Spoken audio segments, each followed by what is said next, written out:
Baiklah, selamat pagi para siswa kelas 11 yang hebat. Hari ini, sebelum kita memulai pelajaran, saya ingin mengajak kalian memasuki sebuah dunia yang berbeda, dunia imajinasi, dunia yang penuh keajaiban, pelajaran hidup, dan suara-suara bijak di masa lalu. Nah, kalian mungkin pernah mendengar banyak cerita rakyat saat masih kecil, tetapi dongeng bukan hanya milik anak-anak. Dongeng menyimpan nilai moral, kritik sosial, bahkan refleksi kehidupan yang tetap relevan bagi kita hingga saat ini, bahkan hari ini. Nah, maka pertemuan kali ini kita akan melatih kemampuan menyimak melalui sebuah dongeng pilihan. Nah, saat kalian mendengarkannya, coba bayangkan tokoh-tokohnya, mengikuti alur ceritanya, dan mengungkap pesan yang ingin disampaikan. Ingat, menyimak bukan hanya mendengar, tetapi memahami, merasakan, dan menafsirkan. Baiklah, siapkan pikiran dan imajinasi kalian karena kita akan memasuki perjalanan ke dalam dunia cerita. Selamat menyaksikan dongeng Kuyang Remaja Sakti. Dahulu kala, di Kabupaten Liot di daerah Lematang, Belida, Muara Enim, dan Talang Ubi Paling, ada seorang puyang yang sangat terkenal dan yang bernama Kuyang Remanjang Sakti, bergelar Rie Dinding. Ia adalah seorang yang gagah dan perkasa dan sangat berani. Suatu hari, di kerajaan Majapahit di daerah Banten, ada sebuah kerajaan kecil yang diperintah oleh seorang sakti bernama Bidik Nenggeling Nenggeliman yang sangat berkesan. Dalam kerajaan itu, ia memiliki peraturan siapa saja yang boleh tinggal di situ. Nah, menurut peraturannya, yang boleh tinggal di situ hanya 9 keluarga saja. Selebihnya harus meninggalkan kerajaan itu. Setelah diadakan perhitungan, ternyata ada 3 keluarga yang harus meninggalkan kerajaan itu.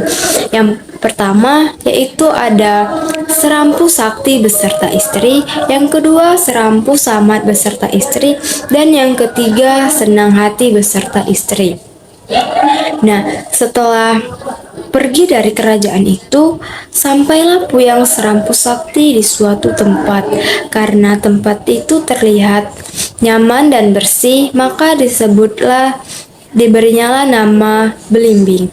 Nah, disinilah Serampu Sakti beserta istri menetap dan berikan 4 pertama, yaitu perempuan yang diberi nama Melur, anak kedua, ketiga, dan keempat laki-laki, anak kedua diberi nama Remanjang Sakti, anak ketiga diberi Rie Anggris, dan anak keempat diberi nama Serapu Gamu.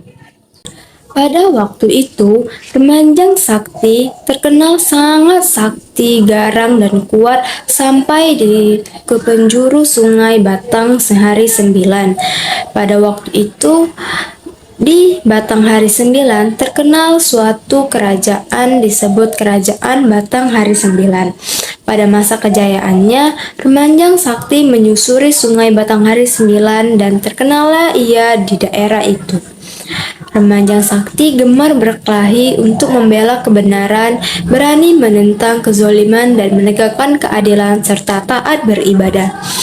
Ada yang tidak senang dengan kejayaan kerajaan Batang Hari 9. Pada waktu itu tersiar berita yang memburukkan nama baik Raja Palembang. Di bawah pemerintahan raja itu tidak ada orang yang berani menentang raja kecuali Remanjang Sakti.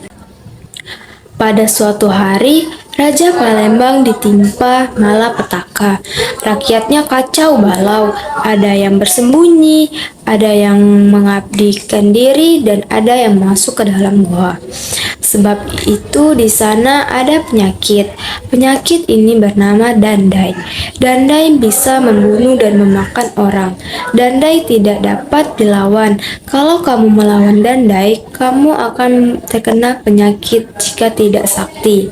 Dandai tidak dapat dipegang sebab ia adalah makhluk halus. Nah, malapetaka inilah yang menimpa negeri Palembang dan dusun-dusun marga-marga yang takluk kepada Raja Palembang. Mula-mula, Dandai mengamuk di muara Sungai Ogan yang menghadap ke hulu Sungai Musi. Dandai hebat sekali. Kaki kanannya di seberang ilir dan kaki kirinya di seberang hulu, dan tinggi badannya melanjang awan. Ribuan rakyat kalau ada sekali saja dipegang dengan tangannya. Nah, pada waktu itu banyak pahlawan-pahlawan Raja Palembang dikerahkan untuk membunuh Dandai. Tetapi semuanya tewas. Maka tersiarlah berita itu ke seluruh jagat Batanghari 9. Sunan mengeluarkan pengumuman bahwa siapa saja pahlawan yang orang kuat yang berada di uluan atau pedalaman dapat menaklukkan Dandai akan diberi hadiah dan akan dikabulkan semua permintaannya. Nah, terdengarlah berita tersebut oleh Serampu Sakti. Serampu Sakti ingin membantu Sunan Palembang untuk menaklukkan Dandai. Serampu Sakti memerintahkan Remanjang Sakti untuk menemui Sunan dan akan melaksanakan semua tugas. Remanjang Sakti dengan beberapa orang kawannya yang setia kepadanya berangkat menghadap Sunan. Nah, Remanjang Sakti melakukan sembahyang 2 rakaat, minta kekuatan dan perlindungan dari Tuhan supaya bisa membunuh Dandai. Nah, setelah selesai sembahyang, Remanjang Sakti berangkat menuju ke tempat di mana Dandai berada. Setelah selesai, dari jauh, Dandai sudah kelihatan. Dengan mengucap bismillah, Remanjang Sakti melompat ke bahu Dandai dan memotong batang leher Dandai dengan pedang. Batang leher Dandai putus dan badannya jatuh ke Sungai Musi. Karena badan Dandai sangat besar dan panjang, maka terhalanglah aliran Sungai Musi yang menyebabkan terjadinya banjir besar pada waktu itu. Nah, Sungai Musi terbendung oleh badan Dandai sehingga airnya rawang. Sejak saat itu terjadi air pasang di Sungai Musi. Berita kemenangan Remanjang Sakti atas Dandai sampai kepada Sunan. Kata Sunan, kalau memang kuat nian Remanjang Sakti ini, kita mengadakan pesta 7 hari 7 malam untuk menghormati Remanjang Sakti, sebab Dandai sudah mati. Dalam pesta ini, Remanjang Sakti diberi gelar Rie Dinding oleh Sunan. Sejak saat itu, Puyang Remanjang Sakti terkenal dengan nama Rie Dinding. Rie Dinding artinya Rie yang dapat melindungi, menaungi dari semua malapetaka. Puyang Remanjang Sakti dianggap oleh penduduk mempunyai keahlian dapat membunuh makhluk halus Dandai. Nah, sesudah melaksanakan tugas, Remanjang Sakti pulang ke marga 4 Petulai dalam belimbing. Remanjang Sakti meninggal dunia di tempat kelahirannya. Makamnya terdapat di muara Sungai Menaungan di Ulu Talung, Marga 4 Petulai dalam Belimbing, Kecamatan Gunung Megang, Kabupaten Muara Enim. Nah, itu tadi adalah kisah dari Remanjang Sakti, seorang tokoh sakti pemberani dan berjiwa mulia di daerah Belimbing, Lematang Belida. Ia dikenal sebagai pahlawan yang mampu menumpas makhluk halus bernama Dandai yang mengacaukan negeri Palembang. Dengan keberanian, kesaktian, dan ketakwaannya, ia berhasil menyelamatkan rakyat dari malapetaka besar. Semoga cerita ini tidak hanya kalian dengarkan sebagai hiburan, tetapi juga sebagai pengingat bahwa kekuatan sejati tidak hanya berasal dari keberanian dan kesaktian, tapi juga dari ketulusan hati serta keinginan untuk menolong dan melindungi sesama. Saat kita memahami isi dongeng, kita juga harus belajar memahami kehidupan. Terima kasih telah menyimak dengan baik. Setelah ini mari kita lanjutkan dengan menjawab pertanyaan untuk melihat seberapa jauh kalian menangkap alur tokoh dan pesan moral dari cerita yang baru saja kita dengarkan. Nah, di sini saya akan memberikan 10 soal pertanyaan pilihan ganda dari kisah dongeng Remanjang Sakti yang sudah kita dengarkan tadi. Nah, soal pertama, siapakah tokoh utama yang terkenal dengan gelar Ye Dinding? Nah, A. Serampu Samad, B. Remanjang Sakti, C. Bidik Nenggeling Nenggeliman, dan D. Senang Hati.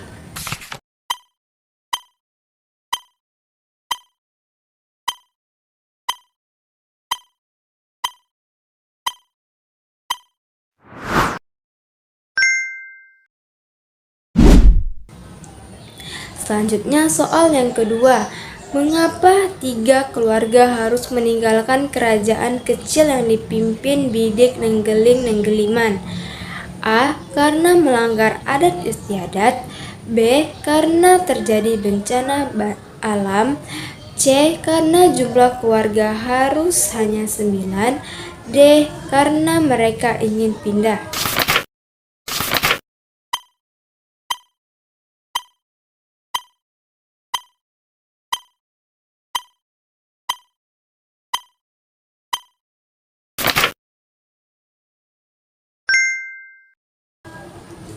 Soal yang ketiga, nama tempat yang diberikan oleh Serampu Sakti ketika ia menemukan lokasi yang nyaman adalah A.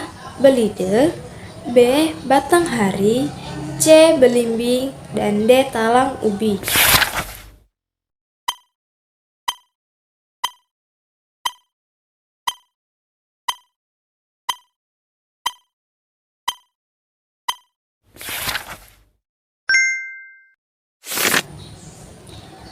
Baiklah, selanjutnya soal yang keempat. Berapa jumlah anak Puyang Serampu Sakti? A. 2, B. 3, C. 4, dan D. 5.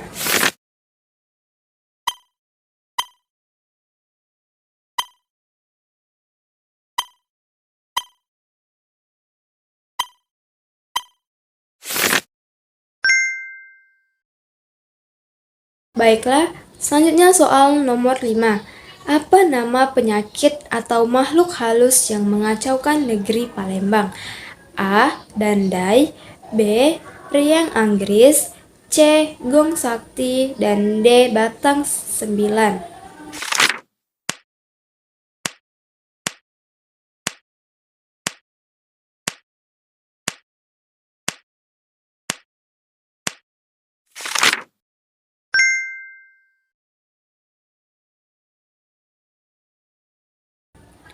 Selanjutnya, soal nomor 6. Mengapa banyak pahlawan Palembang gagal melawan Dandai? A. Karena Dandai sangat tinggi dan besar. B. Karena mereka tidak sakti dan Dandai tidak dapat disentuh. C. Karena mereka tidak memiliki senjata. Dan D. Karena mereka tidak mendapat izin raja.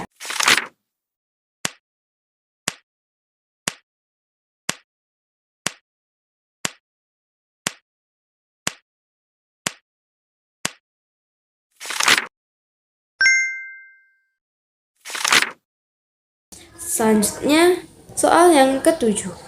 Apa yang dilakukan Remanjang Sakti sebelum pergi melawan Dandai? A. Melatih pedang, B. Bersemi di hutan, C. Melakukan sembahyang 2 rakaat, dan D. Mengumpulkan pasukan besar.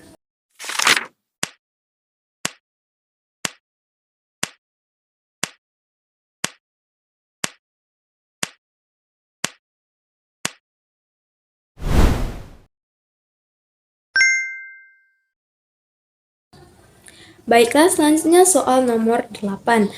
Apa akibat tubuh Dandai jatuh ke Sungai Musi? A.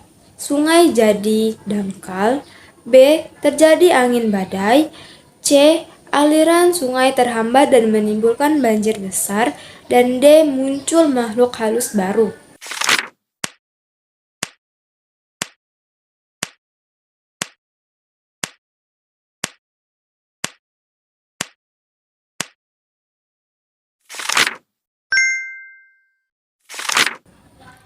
Selanjutnya soal yang ke-9. Gelar Rie Dinding diberi karena Remanjang Sakti A. Berhasil mimpin kerajaan baru. B. Mendapat melindungi dan menyelamatkan rakyat dari malapetaka. C. Menjadi Raja Palembang. Dan D. Membangun jembatan Musi.